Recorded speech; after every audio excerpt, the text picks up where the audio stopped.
ನಮಸ್ಕಾರ ಎಲ್ಲರಿಗೂ. ನಾನು ನಿಮ್ಮ ಆಕಾಶ್ ಮಾತಾಡ್ತಾ ಇದ್ದೀನಿ. ಸೊ ಈ ವಿಡಿಯೋ ಬೇರೆ ವಿಡಿಯೋ ಥರ ಇನ್ಫಾರ್ಮೇಟಿವ್ ಆಗಿರುತ್ತಾ ಅಂತ ನಂಗೆ ಗೊತ್ತಿಲ್ಲ. ಬಟ್ ಇದು ನನ್ನ ಪರ್ಸ್ನಲ್ ಒಪಿನಿಯನ್ ಮತ್ತು ನನ್ನ ಮನಸ್ಸಲ್ಲಿ ತುಂಬ ದಿನದಿಂದ ಆಗ್ತಾಯಿದ್ದು ನನಗೆ ನಿಮ್ಮ ಜೊತೆ ಶೇರ್ ಮಾಡ್ತೀನಿ. ಇದನ್ನ ನೀವು ಪಾಸಿಟಿವ್ ಆಗಿ ತೊಗೊತೀರಾ ಇಲ್ಲ ನೆಗೆಟಿವ್ ಆಗಿ ತೊಗೊತೀರಾ ಅದು ನಿಮಗೆ ಬಿಟ್ಟಿತ್ತು. ನಾನು ಕನ್ನಡಿಗ. ನಾನು ಕೂರ್ಗಿಂದ, ಬಟ್ ಬ್ಯಾಂಗ್ಳೂರಲ್ಲೇ ಬಾರ್ನ್ ಆ್ಯಂಡ್ ರೈಸ್ಡ್. ಸೊ ನಾನು ಒಂದು ಕನ್ನಡಿಗ. ನಿಮಗೆ ಬೆಂಗಳೂರು ಮೇಲೆ ಎಷ್ಟು ಪ್ರೀತಿ ಇದೆ ಅಷ್ಟೇ ನನಗೂ ಇದೆ. ಸೊ ನನ್ನ ಯೂಟ್ಯೂಬ್ ಜೊತೆಗೆ ನಂದು ಇನ್ನೊಂದು ಪ್ರೊಫೆಷನ್ ಏನಂದರೆ, ನಾನು ಒಂದು ಯೋಗ ಟೀಚರ್ ಕೂಡ.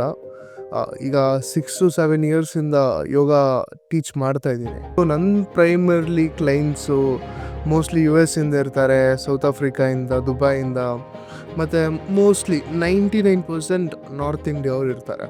ನಾನು ಯೋಗ ಹೇಳ್ಕೊಡ್ತಾ ಇರೋವಾಗ ಅವರೊಂದು ಪೊಸಿಷನಲ್ಲಿ ಹೋಲ್ಡ್ ಮಾಡೋವಾಗ 10 to 20 seconds ಟೈಮ್ ಇರುತ್ತೆ. ಆಗ ನಾನು ಕೌಂಟಿಂಗ್ ಮಾಡೋದು ಬದಲು ನಾನು ಅವ್ರ ಜೊತೆ ಮಾತಾಡ್ತೀನಿ ಕ್ಯಾಶುವಲಾಗಿ. ನಾನೇ ಒಂದು ಕಾನ್ವರ್ಸೇಷನ್ನ ಇನಿಷಿಯೇಟ್ ಮಾಡ್ತೀನಿ ಬೇಕಂತಾನೆ. ಅವ್ರಿಗೂ ನನ್ನ ಜೊತೆ ಕಾನ್ವರ್ಸೇಷನ್ ಮಾತಾಡೋಕ್ಕೆ ತುಂಬ ಇಷ್ಟ ಆಗುತ್ತೆ. ಯಾಕಂದರೆ ನಾನು ತುಂಬ ಓಪನ್ ಮೈಂಡೆಡ್ ಅಂತ ಅವ್ರಿಗೂ ಒಂದು ಐಡಿಯಾ ಬಂದಿರುತ್ತೆ. ಯಾಕಂದರೆ ಅಷ್ಟು ಸೆಷನ್ಸ್ ಆಗಿರುತ್ತೆ, ನನ್ನ ಬಗ್ಗೆ ಅವರು ತಿಳ್ಕೊಂಡಿರ್ತಾರೆ. ನಾನು ಓಪನ್ ಮೈಂಡೆಡ್ ಅಂತ ಅವ್ರಿಗೂ ಒಂದು ಐಡಿಯಾ ಇರುತ್ತೆ. ಸೊ ಅವ್ರ ಮನಸ್ಸಲ್ಲಿರೋದು ಅವ್ರು ಹೇಳ್ತಾರೆ, ನಾನು ನನ್ನ ಒಪಿನಿಯನ್ ಶೇರ್ ಮಾಡ್ತೀವಿ. ನಾವೆಲ್ಲ ಈಗ ಫ್ರೆಂಡ್ಸ್ ಕೂತ್ಕೊಂಡು ಹೆಂಗೆ ಮಾತಾಡ್ತೀವಿ ಆ ಥರ ಮಾತಾಡ್ತಾ ಇರ್ತೀವಿ.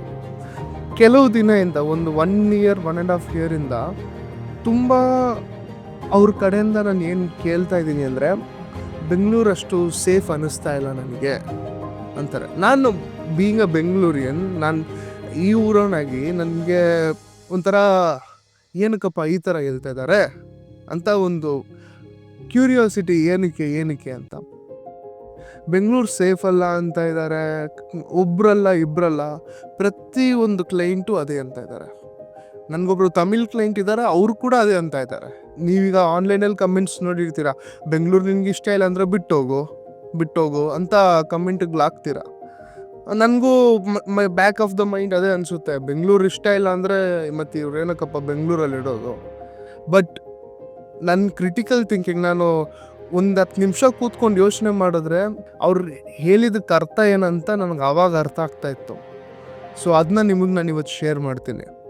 ಈ ನೀವು ಹಿಂದಿಯವರು ಅಂತೀರಲ್ಲ, ಅವರೇನು ಬೆಂಗಳೂರಿಗೆ ಬಂದು ಇಲ್ಲೇ ಸೆಟಲ್ ಡೌನ್ ಆಗಿ ಜಾಗ ತಗೊಂಡು ಮನೆಗಳು ಕಟ್ಟಿ ಬಾಡಿಗೆಗೆ ಬಿಟ್ಟು ನಿಮ್ಮನ್ನೇ ಅದೇ ಮನೇಲಿ ಬಾಡಿಗೆಗೆ ಕಕ್ಕೆ ಆ ಥರ ಎಲ್ಲ ಏನು ಇಂಟೆನ್ಷನ್ ಇಲ್ಲ ಅವ್ರಿಗೆ. ಅವ್ರು ಬಂದವ್ರೆ 10 ರೂಪಾಯಿ ದುಡ್ದವ್ರೆ, ತಿರ್ಗಾ ಅವ್ರ ಊರಿಗೆ ಹೋಗಿ ಸೆಟ್ಲ್ ಆಗ್ಬೇಕಂತಾನೆ ಅವ್ರಿಗೆ ಆಸೆ. ಸೊ ಆ ಥರ ಇರೋ ಮನುಷ್ಯರನ್ನ ನಾವು ಎಷ್ಟು ಹರ್ಟ್ ಮಾಡ್ತಾ ಇದ್ದೀವಿ ಅಂತ ನನಗೆ ಈ ಥರ ಬೇರೆ ಬೇರೆ ಜನ ಹತ್ರ ಮಾತಾಡೋವಾಗ ನಂಗೆ ಅವಾಗೇನೆ ಒಂದು ಫ್ಲ್ಯಾಶ್ ಆಗಿದೆ.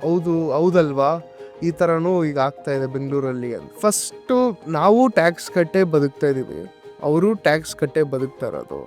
ಅವ್ರು ಬೆಂಗಳೂರಿಗೆ ಬಂದಿದ್ದು ಇಲ್ಲಿ ಒಂದು 10 IT ಕಂಪನಿ ಇದೆ, ಅದು IT ಕಂಪನಿಯಲ್ಲಿ ಕೆಲಸ ಮಾಡೋಣ. ಈಗ ಅವರು ಈಗ ಅಂಗಡಿಗಳಲ್ಲೂ ಇರ್ಬೋದು, ಇಲ್ಲಾಂದ್ರೆ ಬೇರೆ ಏನೇ ಇರಲಿ, ಬಟ್ ನಾವು ಮೋಸ್ಟ್ಲಿ ಸೋಷಿಯಲ್ ಮೀಡಿಯಲ್ಲಿ ನೋಡೋದು ಈ ಆಟೋ ಅವರು ಮತ್ತು ಹಿಂದಿಯವ್ರದ್ದೇ ಕಿರಿಕು.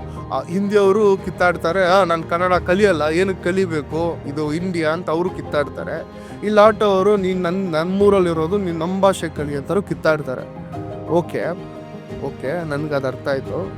ಇಲ್ಲಿ ಪಾಯಿಂಟ್ ಏನಂದರೆ, ಹಿಂದಿಯವ್ರು ಸರಿ ಕನ್ನಡದವ್ರು ಸರಿ ಅಂತ ನಾನು ಹೇಳ್ತಾ ಇಲ್ಲ, ಇಲ್ಲ ಅವ್ರ ತಪ್ಪು ಇವ್ರ ತಪ್ಪು ಅಂತಲೂ ನಾನು ಹೇಳ್ತಾ ಇಲ್ಲ. ನೀವು ಒಂದು ವಿಷಯ ನೀವು ಅರ್ಥ ಮಾಡ್ಕೊಬೇಕು, ಈ 4 ದಿನನೇ ಪ್ರತಿಯೊಬ್ಬರು ಅವ್ರವ್ರ ಊರಿಗೆ ಹೋದ್ರೆ ಬೆಂಗಳೂರು ಸ್ಥಿತಿ ಏನಂತ ಒಂದು ಸತಿ ಯೋಚನೆ ಮಾಡಿ. ನಿಮ್ಮ ಮಕ್ಕಳು ಸ್ಕೂಲ್ ಟೀಚರ್ಸು ಮೋಸ್ಟ್ಲಿ ಹಿಂದಿಯವರೇ ಆಗಿರ್ಬೋದು, ಇಲ್ಲಾಂದರೆ ನೀವು ಸ್ವಿಗ್ಗಿಯಲ್ಲಿ ಆರ್ಡ್ರ್ ಮಾಡಿ ಅಯ್ಯೋ ಫುಡ್ಡು ಕರೆಕ್ಟಾಗಿ ಡೆಲಿವರ್ ಆಗಿಲ್ಲ ಅಂತ ಕಂಪ್ಲೇಂಟ್ ಮಾಡೋಕೆ ಹೋಗ್ತೀರಲ್ಲ, ಅವರು ಕೂಡ ಹಿಂದಿಯವರೇ ಆಗಿರ್ಬೋದು.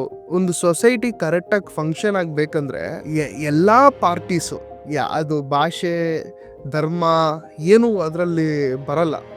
ಒಂದು ಸೊಸೈಟಿ ಕರೆಕ್ಟಾಗಿ ಫಂಕ್ಷನ್ ಆಗಬೇಕಂದ್ರೆ ಪ್ರತಿಯೊಬ್ಬರು ಈಕ್ವಲ್ ಆಗಿ ಆ ಸೊಸೈಟಿಯಲ್ಲಿ ಶೇಕ್ ಹ್ಯಾಂಡ್ ಮಾಡಿದ್ರೆ ಮಾತ್ರನೇ ಆ ಸೊಸೈಟಿ ವರ್ಕ್ ಆಗೋದು. ಇಲ್ಲೇನಂದ್ರೆ, ಇದು ನನ್ನ ಪರ್ಸ್ನಲ್ ಒಪಿನಿಯನ್ ಮತ್ತು ನಾನು ಅಬ್ಸರ್ವ್ ಮಾಡಿರೋದು. ಅದೇ ಒಂದು ಕನ್ನಡದವನು ಒಂದು ಆಟೋಲ್ ಹತ್ತಿ ಒಂದು ಲೊಕೇಶನ್ ಹಾಕಿದ್ರೆ 200 ರೂಪಾಯಿ ಅಂತ ಚಾರ್ಜ್ ಮಾಡಿದ್ರೆ, ಅದೇ ಒಂದು ಹಿಂದಿಯವನು ಆಟೋ ಅಂದರೆ 300 ರೂಪಾಯಿ. ಅವರು ಮುಟ್ಟಾಳ್ರಲ್ಲ, ಅವ್ರಿಗೆ ಗೊತ್ತು ಅವ್ರಿಗೆ ಓವರ್ ಚಾರ್ಜ್ ಆಗ್ತಾ ಇದೆ ಅಂತ.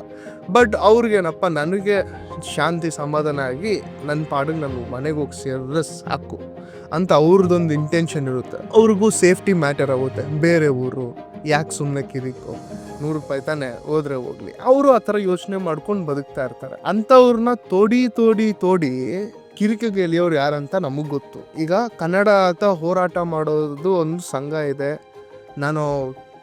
ನಾನು ಕೂಡ ಹೋರಾಟ ಮಾಡಿದ್ದೀನಿ ಅವ್ರ ಜೊತೆ. ಸೊ ನನ್ನ ಒಪಿನಿಯನ್ ಏನಂದರೆ, ಇರಬೇಕು, ನಮ್ಮ ಭಾಷೆನ ನಾವು ಉಳಿಸ್ಬೇಕು, ಅದು ತುಂಬ ಇಂಪಾರ್ಟೆಂಟ್. ಬಟ್ ಎಲ್ಲದಕ್ಕೂ ಒಂದು ಮಿತಿ ಇದೆ. ಈಗ ನೀವು ಬೋರ್ಡ್ಗಳು ಹೊಡೆದಾಕೋದು ಅದೆಲ್ಲ ಇರಲಿ, HSR ಹೊಡೆದಾಕ್ತೀರಾ, ಇಲ್ಲ ಜಯನಗರಲ್ಲಿ ಹೊಡೆದಾಕ್ತೀರಾ ಕನ್ನಡ ಬರಿಬೇಕು. ನಾನೆಲ್ಲೂ ನೀವು ಶಿವಾಜಿನಗರಲ್ಲಿ ಹೊಡೆದಾಕೋದು, ಇಲ್ಲಾಂದರೆ ಜೈಸೂರು ರೋಡಲ್ಲಿ ಹೊಡೆದಾಕೋದು ನಾನು ನೋಡಿಲ್ಲ.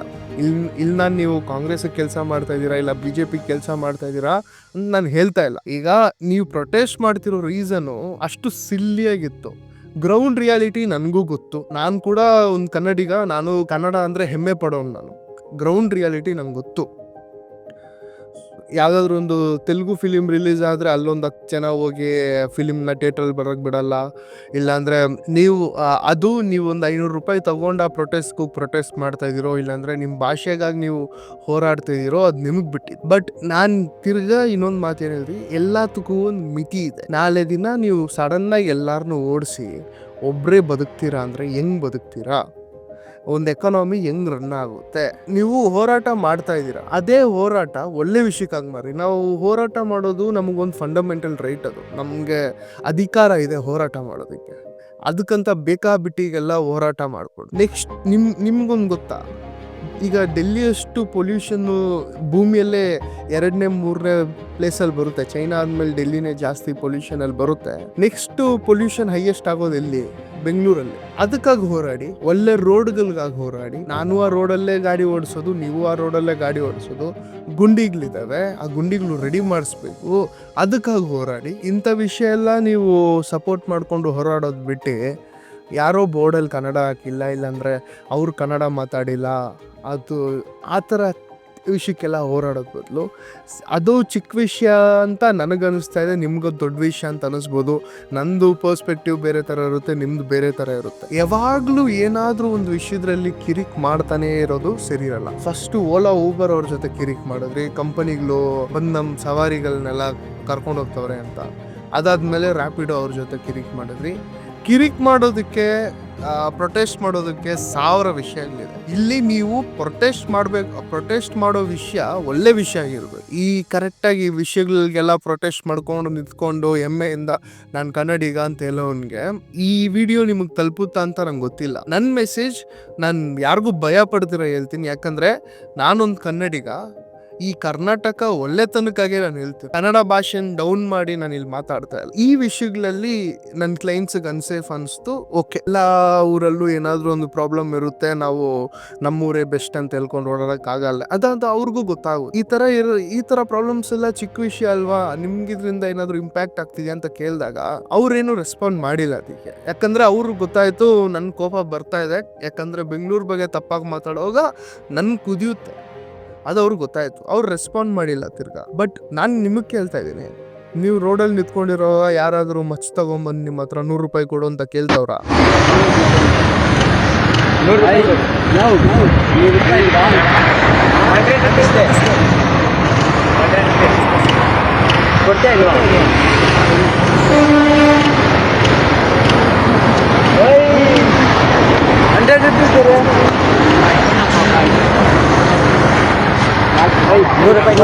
ಪಟ್ಟಂತ ಕೊಡ್ಬೇಕು, ನಾನು ನೋಡ್ಬಿಡ್ತೀನಿ. ಹೊಡೆದಾಕ್ಬಿಡ್ತೀನಿ, 100 ರೂಪಾಯಿ ಕೊಡು. ನಮ್ಮನ್ನೆಲ್ಲ ಕಟ್ಕೊಂಡಿದ್ದು ಒಂದು ನಿಮಿಷ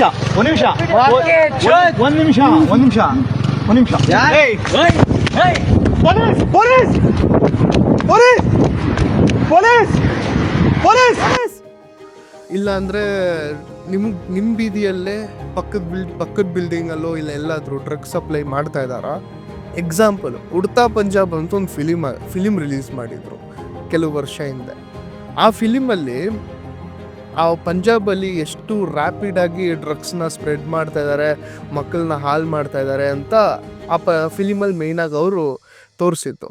ಅದೇ ವಿಷಯ ನಾವು ಬೆಂಗಳೂರಲ್ಲಿ ನೋಡ್ತಾ ಇದ್ದೀವಿ. ಈಗ ಇಲ್ಲಿ ನೋಡಿ, ಮಲಯಾಳಿಗಳು, ತಮಿಳವರು, ತೆಲುಗವರು, ಹಿಂದಿಯವರು ಅದೆಲ್ಲ ಸೆಕೆಂಡ್ರಿ. ತಪ್ಪು ಮಾಡಿದವ್ನು ಜೈಲ್. ಪೊಲೀಸ್ ಅರೆಸ್ಟ್ ಮಾಡಿಲ್ಲ ಅವ್ರನ್ನ. ಮಹಾರಾಷ್ಟ್ರ ಪೊಲೀಸ್ ಅವ್ರು ಬಂದು ಬೆಂಗಳೂರಲ್ಲಿ ಅರೆಸ್ಟ್ ಮಾಡ್ತಾ ಇದ್ದಾರೆ ಡ್ರಗ್ಸ್ ಸ್ಪ್ರೆಡ್ ಮಾಡೋವ್ರನ್ನ. ಸರಿ, ಅದು ಡ್ರಗ್ಸ್ ಎಲ್ಲ ಊರಲ್ಲೂ ಒಂದು ಪ್ರಾಬ್ಲಮ್ಮೇ ಬಿಟ್ಬಿಡೋಣ ಅಂತ ಅನ್ಕೊಳೋಣ. ನೆಕ್ಸ್ಟ್ ವಿಷಯ, ಒಂದು MP ವಿಧಾನಸೌಧದಲ್ಲಿ ರೇಪ್ ಬಗ್ಗೆ ಮಾತಾಡ್ತವ್ರೆ. ಒಂದು There is a saying, when rape is gottaiskable, lie down and enjoy it. That's exactly the position into which you are. Sir ದಯಮಾಡಿ ಗಮನ ಒಂದು ಹೆಂಗಸು ರೇಪ್ ಆಗ್ತಾ ಇದ್ರೆ ಎಂಜಾಯ್ ಮಾಡ್ಲಿ ಅಂತ ಮಾತಾಡ್ತಾರೆ. ಅದೇ ನಿಮ್ಮ ಮನೇಲಿ, ನಮ್ಮ ಮನೇಲಿ ಹೆಂಗಸರಿಗೆ ಸೇಫ್ ಅನ್ಸುತ್ತಾ?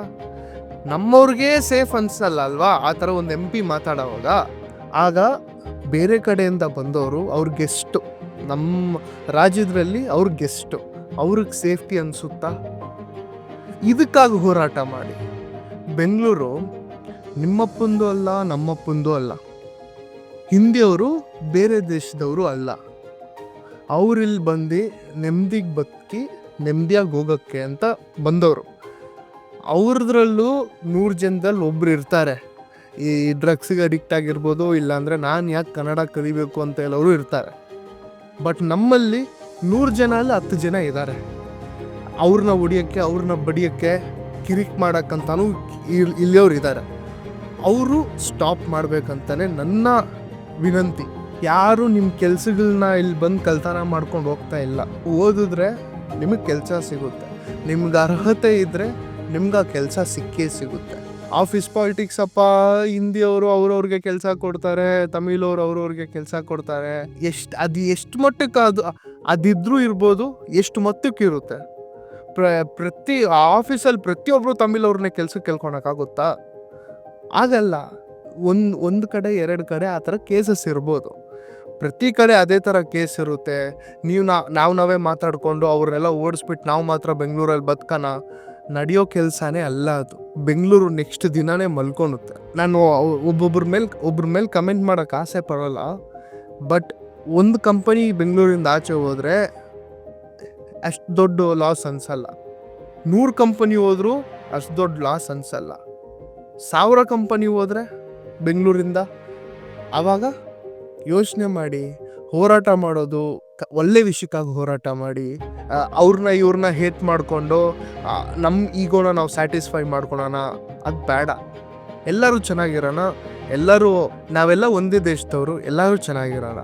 ಇದೇ ನನ್ನ ಅಭಿಪ್ರಾಯ. ನಮಸ್ಕಾರ.